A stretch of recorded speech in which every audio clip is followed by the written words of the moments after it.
ucapan syukur dan pujian kepada Tuhan yang telah mengaruniakan hikmat dalam sebuah proses perjalanan perjuangan yang cukup panjang dalam upaya kita untuk bagaimana memperlihatkan hak konstitusi rakyat di tanah Papua yang diamanatkan oleh Undang-Undang Otonomi Khusus Pasal 6 Ayat 2. Dan bersama dengan itu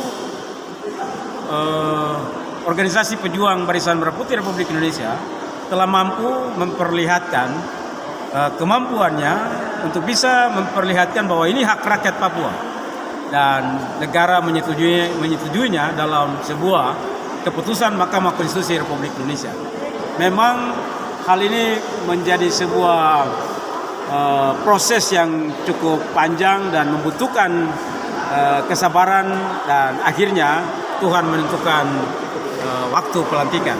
Dari tempat ini kami mengucap syukur lewat ibadah Jemaat GKI Immanuel Ahmadi. Kami ingin untuk ada membangun sebuah kebersamaan antara kami dengan jemaat, sehingga kebersamaan ini kami akan berupaya untuk bagaimana menerima masukan-masukan dari warga jemaat sekalian terkait dengan fungsi dan tugas kami sebagai wakil rakyat. Selanjutnya, kita juga menyampaikan rasa hormat dan terima kasih kepada pemerintah pusat, Bapak Menteri Dalam Negeri, Bapak Menko Polhukam, dan juga seluruh jajarannya yang sudah turut memberikan perhatian secara serius dalam rangka bagaimana berupaya untuk kursi pengangkatan ini dapat dilantik. Juga Bapak Dirjen Otonomi Daerah yang sangat serius berupaya secara maksimal untuk bagaimana kehadiran kursi adat ini. Tetapi juga kita punya pemerintah daerah yang dinakodai oleh Bapak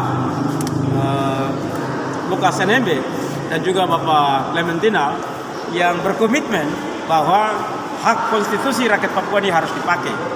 Dengan demikian, apa yang menjadi harapan-harapan rakyat bisa juga terakomodir lewat putusan adat di dalam sistem pemerintahan negara ini.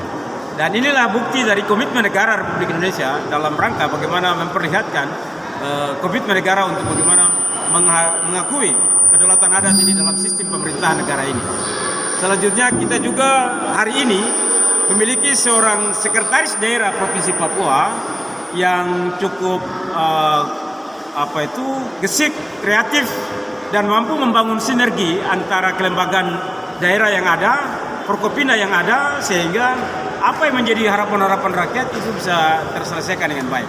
Ini bukti dari sebuah kebersamaan yang dibangun oleh saudara sekretaris daerah Provinsi Papua yang hari ini Tuhan telah menentukan dia duduk sebagai sekretaris daerah di Provinsi Papua untuk turut menata pembangunan ini dengan baik. Juga kita memiliki seorang ketua DPR Provinsi Papua, saudara John Rowe, yang dia hadir untuk bisa menata pelayanan ini dengan baik, tetapi juga cukup aspiratif.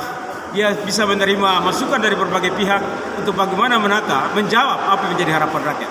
Kita juga memiliki seorang ketua Majelis Rakyat Papua yang cukup bersinergi dengan lembaga-lembaga pemerintah daerah yang ada ini untuk bagaimana membangun daerah Papua. Khusus untuk persiapan kita dari kursi adat, kami akan tetap mengawal prosesi finishing revisi Undang-Undang Otonomi Khusus bagi Provinsi Papua. Tetapi juga ada event besar yang kita akan selenggarakan di tanah Papua, yaitu PON 2021, yang mana PON ini kami akan mencoba untuk mengkritisi semua persiapan, dan potensi-potensi daerah ini kami akan mencoba untuk turut mengambil bagian mempersiapkan segala sesuatu dalam event terbesar, event bergensi nasional yang ada terjadi di tanah Papua. Ini yang kami ingin sampaikan, dan ini yang kita bersyukuri bersama-sama dengan warga jemaat untuk membangun solidaritas sesama warga Papua maupun warga Nusantara yang ada di sini untuk kita membangun tanah Papua dengan apa yang kita miliki. Demikian. Kami akan membangun komunikasi bersama dengan kelembagaan atau badan-badan yang ada dalam sistem, dalam DPR, tetapi juga eksekutif, yang mana ada beberapa pokok persoalan masyarakat yang perlu kita segera kritisi, terutama revisi Undang-Undang Otsus, tetapi juga honorer pegawai negeri sipil yang harus mendapatkan perhatian untuk kita segera selesaikan dalam waktu tidak terlalu lama. Memang kebijakan negara dalam Menteri Aparatur Negara sudah menjadi perhatian, tetapi kita perlu menyiapkan data yang baik sehingga apa yang menjadi harapan rakyat untuk bisa dia dicatat sebagai PNS di tanah Papua itu bisa dapat terselesaikan dengan baik. Mungkin ini yang perlu kita kritisi mengawali tugas-tugas kerja kita di tahun 2021. Adanya pelantikan 14 kursi kemarin bagi teman-teman yang sudah terakomodir di dalam kursi Otsus, sebagai masyarakat kami mengucap syukur dan berterima kasih terutama kepada Tuhan dan juga kepada pemerintah pusat maupun daerah yang sudah dapat bekerja keras sehingga bisa terselenggaranya pelantikan tersebut. Kiranya pelantikan ini bisa membawa dampak bagi kemakmuran dan kemajuan masyarakat di tanah Papua secara khusus dan di Indonesia secara umum. Demikian.